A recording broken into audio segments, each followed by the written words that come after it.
Chapter 4. It takes me half an hour to make it from my car to my apartment. I called Lucy twice to see if she could help me, but she didn't answer her phone. When I make it inside my apartment, I'm a little irritated to see her lying on the couch with the phone to her ear. I slam our front door behind me and she glances up. "What happened to you?" she asks. I use the wall for support as I hop toward the hallway. "Sprained my ankle." When I make it to my bedroom door, she yells, "Sorry, I didn't answer the phone. I'm talking to Alex. I was gonna call you back."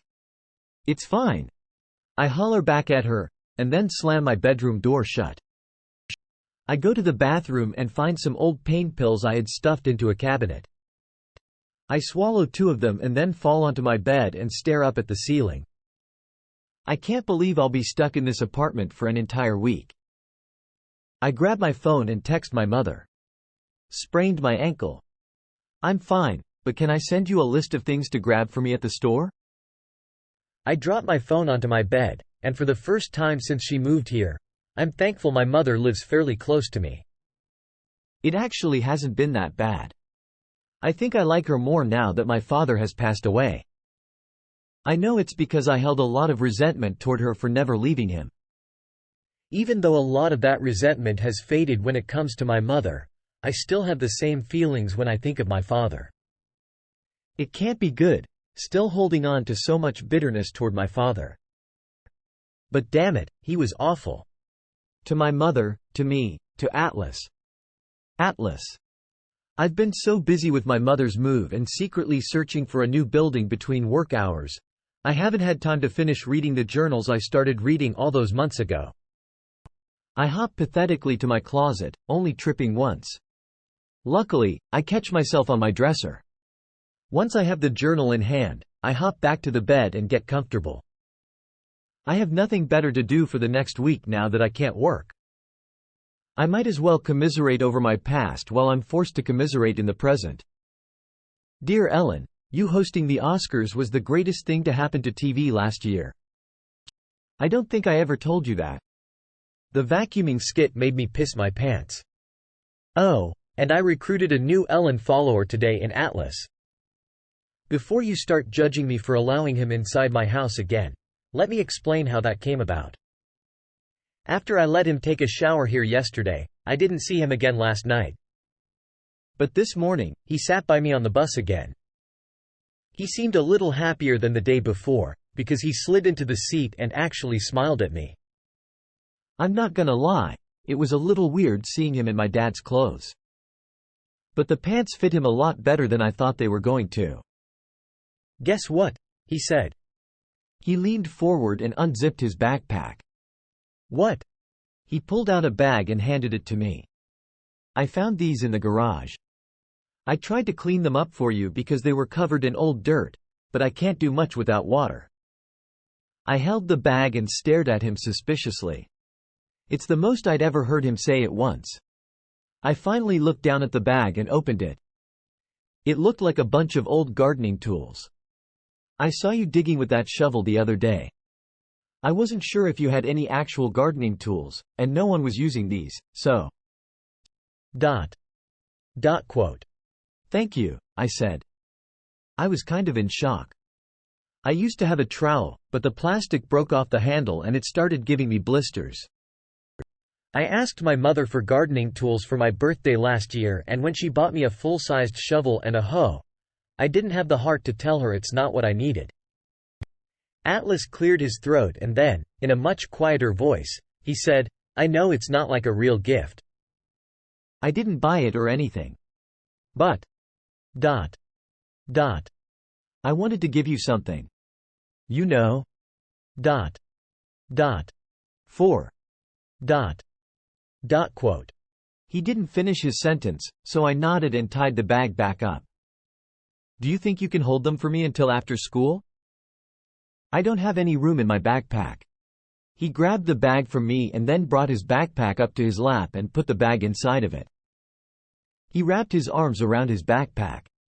"How old are you?" he asked. 15. The look in his eyes made him seem a little bit sad about my age, but I don't know why. "You're in 10th grade?" I nodded, but honestly couldn't think of anything to say to him. I haven't really had much interaction with a lot of guys.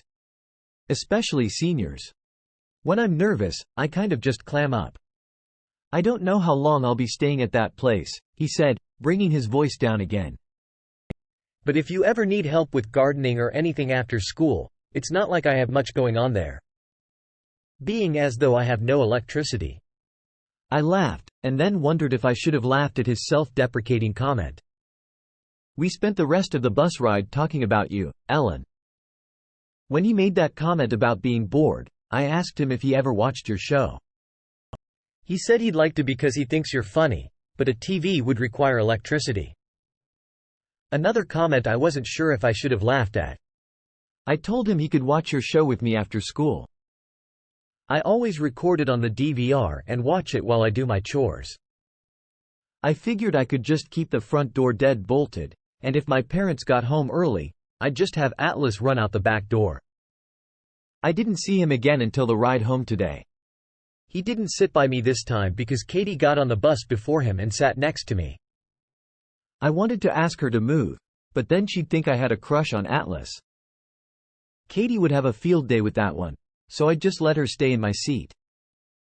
Atlas was at the front of the bus, so he got off before I did. He just kind of awkwardly stood there at the bus stop and waited for me to get off. When I did, he opened his backpack and handed me the bag of tools.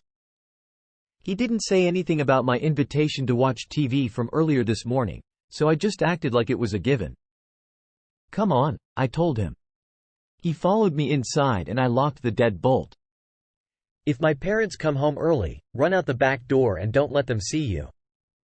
He nodded. Don't worry. I will, he said, with kind of a laugh. I asked him if he wanted anything to drink and he said sure. I made us a snack and brought our drinks to the living room. I sat down on the couch and he sat down in my dad's chair. I turned on your show and that's about all that happened. We didn't talk much, because I fast-forwarded through all the commercials. But I did notice he laughed at all the right times. I think good comedic timing is one of the most important things about a person's personality. Every time he laughed at your jokes, it made me feel better about sneaking him into my house. I don't know why. Maybe because if he's actually someone I could be friends with, it'd make me feel less guilty. He left right after your show was over.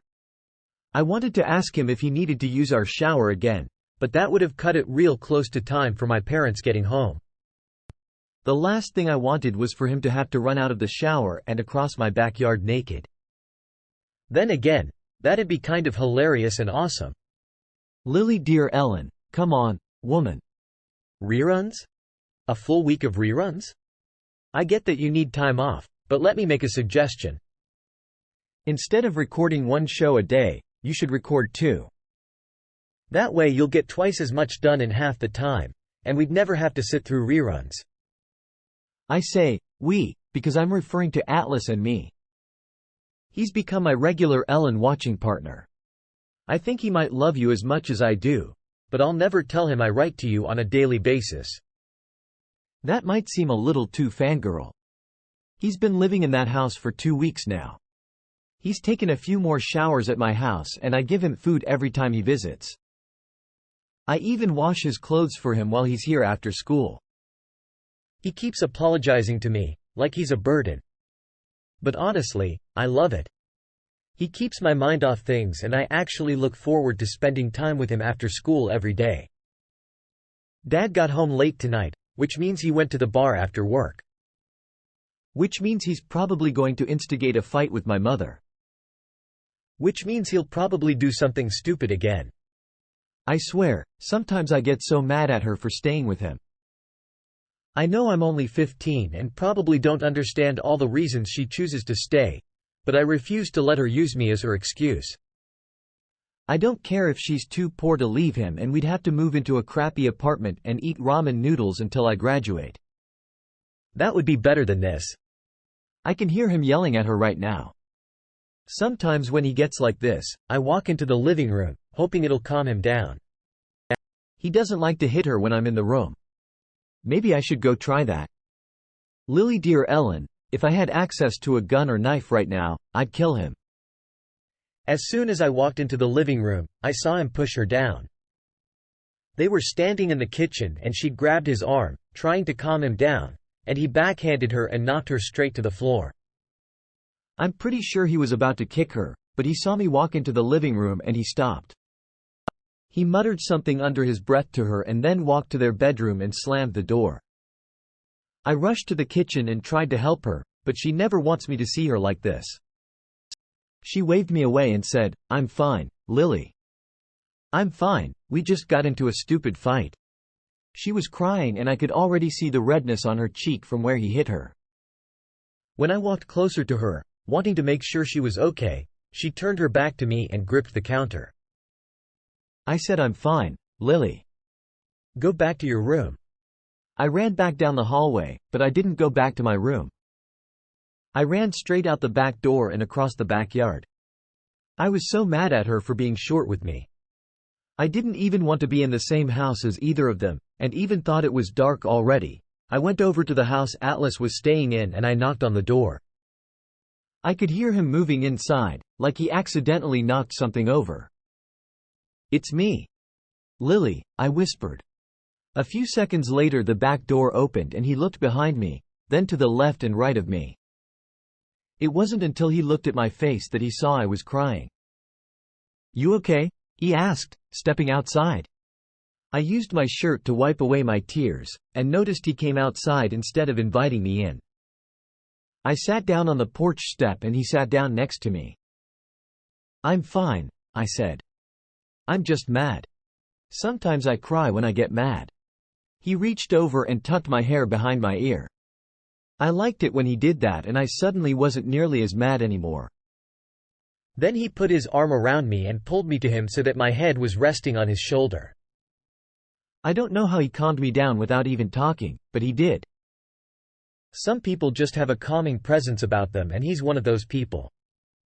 Completely opposite of my father. We sat like that for a while, until I saw my bedroom light turn on. "You should go," he whispered. We could both see my mom standing in my bedroom looking for me. It wasn't until that moment that I realized what a perfect view he has of my bedroom. As I walked back home, I tried to think about the entire time Atlas has been in that house. I tried to recall if I'd walked around after dark with the light on at night, because all I normally wear in my room at night is a t-shirt. Here's what's crazy about that, Ellen. I was kind of hoping I had. Lily, I closed the journal when the pain pills start to kick in. I'll read more tomorrow. Maybe. Reading about the things my dad used to do to my mom kind of puts me in a bad mood. Reading about Atlas kind of puts me in a sad mood. I try to fall asleep and think about Ryle, but the whole situation with him kind of makes me mad and sad. Maybe I'll just think about Alyssa, and how happy I am that she showed up today. I could use a friend, not to mention help, during these next few months. I have a feeling it's going to be more stressful than I bargained for.